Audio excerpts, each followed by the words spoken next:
त्यानंतर शिष्यांनी धम्माचा प्रसार दूरवर जगभर केला.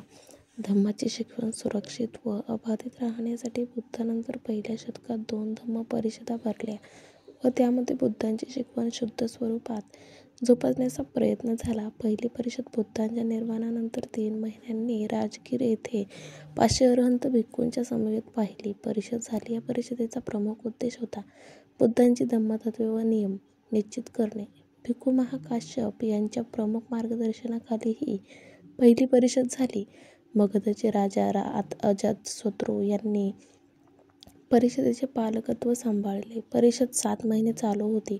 दुसरी परिषद बुद्धानंतर 100 वर्षांनी ऐतिहासिक अशी ही दुसरी परिषद झाली. धम्म बाबींना कलाटणी देणारी अशी ही दुसरी परिषद होय.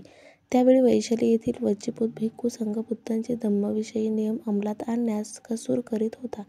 अनुभवी संघाने त्यांना सुधारण्याचा प्रयत्न केला. अनुभवी संघाने केलेल्या मार्गदर्शनाकडे त्यांनी दुर्लक्ष केले व परिणामी 700 अरहंत भिक्खूंनी वैशाली येथे नवीन दुसरी परिषद घेतली व सुधारित धम्म नियमावली तयार करण्यात आली. तेव्हापासून बुद्ध शिकवणूचे 2 भाग झाले, हीनयान थेरवाद व महायान. अनुभवी असा जुना संघ म्हणजे हीनयान थेरवाद होय. त्याचबरोबर वज्जीभूत भिक्खू संघाने महायान संघ विकसित केला. तिसरी परिषद राजा अशोकाच्या अगोदरचा काळ बुद्ध धम्माकरिता उत्तर काळ होता, परंतु अशोकाच्या काळात बुद्ध धम्म विकासाच्या शिखरावर पोहोचला होता. पाटलीपुत्र पाटणा येथे राजा अशोकाच्या काळात तिसरी परिषद भरली. भिक्खूंमधील अनियमितपणा व धम्माची तत्त्वे ह्यावर ह्या परिषदेत भर देण्यात आला.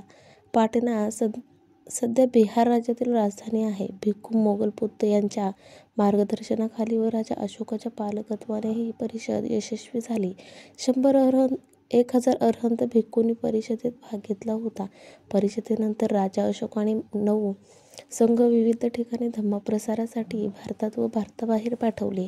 भारताबाहेर धम्मप्रसार होण्याची ही प्रथम घटना होय. भारताबाहेर बौद्ध धम्माचा झपाट्याने प्रसार झाला व आज जगातील बौद्ध, हिंदू, ख्रिश्चन व इस्लाम ह्या 4 प्रमुख धर्मांमध्ये बौद्ध धम्माचे महत्त्वाचे स्थान आहे.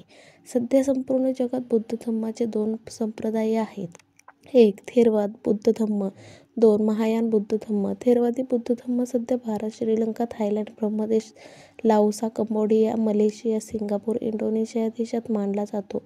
तसेच ऑस्ट्रेलिया, युरोप, उत्तर अमेरिका, कॅनडात आज ह्या संप्रदायाचा प्रसार होत आहे. तर महायान पंथाच्या धम्माचा प्रसार उत्तर Bharat, Tibet, Mongolia, Soviet union, चीन, जपान व कोरिया, व्हिएतनाम येथे आहे. महायान पंथाचा प्रसार सध्या युरोप व अमेरिकन देशात सुद्धा होत आहे.